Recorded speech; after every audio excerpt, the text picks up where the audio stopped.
ఇప్పుడు నేను అడుగుతున్నా భారతీయ జనతా పార్టీని, దేశ ప్రధానమంత్రిని, కేంద్ర హోంశాఖ మంత్రిని,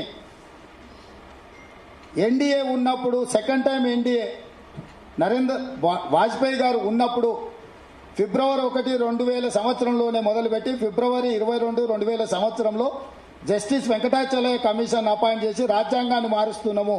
అప్పుడు ప్రాతిపదిక ఏం చూపించారు? 50 సంవత్సరాలు పూర్తయింది రాజ్యాంగాన్ని మనము అమలు చేసుకోవడం. 50 సంవత్సరాల తర్వాత ఈరోజు రాజ్యాంగంలో మార్పులు చేయాలనుకుంటున్నాం, దానికోసం వెంకటాచలయ కమిషన్ అపాయింట్ చేసినామన్నారు. దాని మీద నరేంద్ర మోడీ గారు, అమిత్ షా గారు ఆలోచన ఏంది? వాళ్ళు ఏ విధానం? అసలు ఆ రోజు అపాయింట్ చేసిన కమిషన్ని తప్పుపడుతున్నారా? వాజ్పేయి ప్రభుత్వాన్ని కూడా తప్పుపడుతున్నారా? జస్టిస్ వెంకటాచలయ ఇచ్చిన నివేదికను మీరు ఏం చేసిండ్రు? దాని పట్ల మీ వైఖరి ఏంటి? అదేవిధంగా 2014 తర్వాత నీ మంత్రివర్గంలో ఉన్న వాళ్ళ నుంచి మొదలు పెడితే స్పీకర్ గారు కూడా రిజర్వేషన్లు వద్దు అని మాట్లాడినరు. దీని మీద నరేంద్ర మోడీ గారు, అమిత్ షా గారు, దేశ ప్రజలకు జేపీ నడ్డా గారు ఏం చెప్తారు? అందుకే ఈరోజు ఈ దేశ ప్రజలకు, ఈ దేశంలో ఉన్న ప్రతి ఒక్కరికి నేను విజ్ఞప్తి చేస్తున్నా. ఈసారి మీరు భారతీయ జనతా పార్టీకి వేసే ప్రతి ఓటు మీ ఎస్సీ, ఎస్టీ, బీసీ, ఓబీసీ రిజర్వేషన్ల రద్దుకు ఉపయోగపడతాయి. మీరు రిజర్వేషన్లను రద్దు చేసుకోవాలి. రాజ్యాంగంలో సమూలమైన మార్పులు జరిగి ప్రాథమిక స్వేచ్ఛకు భంగం కలగాలనుకుంటే భారతీయ జనతా పార్టీకి మీరు ఓటు వేయండి.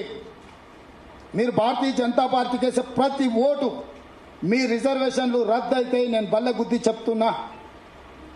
ఈ రిజర్వేషన్లు ఉండాలి. బలహీన వర్గాలకు 50% క్యాప్ తీసి అడిషనల్ రిజర్వేషన్స్ ఇవ్వాలి అని అంటే కాంగ్రెస్ పార్టీకి ఓటు వేయండి. ఈరోజు రాజ్యాంగాన్ని మార్చి రిజర్వేషన్లు రద్దు చేసే వాళ్ళు ఎన్డీఏ కూటమి.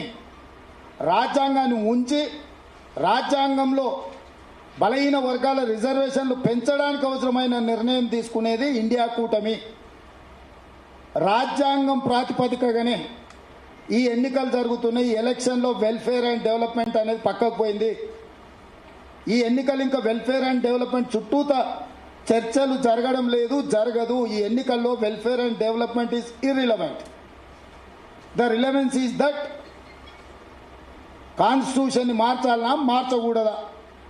మార్చాలనుకుంటే ఎన్డీఏ కూటమి, మార్చకూడదు అని అనుకుంటే ఇండియా కూటమి. ఎటువైపు నిలబడాలనో ఈ దేశంలో ఉండే దళితులు, గిరిజనులు, బలహీన వర్గాలు, మైనార్టీలు నిర్ణయించుకోండి. నరేంద్ర మోడీ గారు, అమిత్ షా గారు